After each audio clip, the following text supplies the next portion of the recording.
This is the Versa. You have a much prettier display. If you tap it, it's switching between heart rate, footsteps, and calories. You swipe up, then you get your today stats, steps, sleep.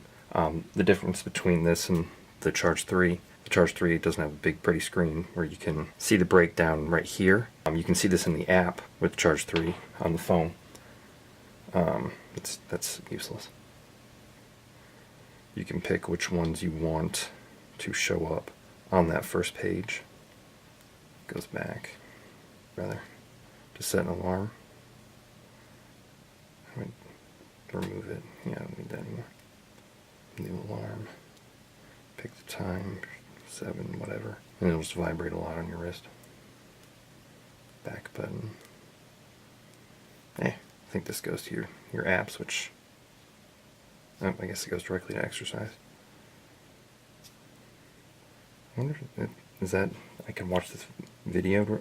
Oh, yeah, I'm not going on right now. No, go back. Yeah, so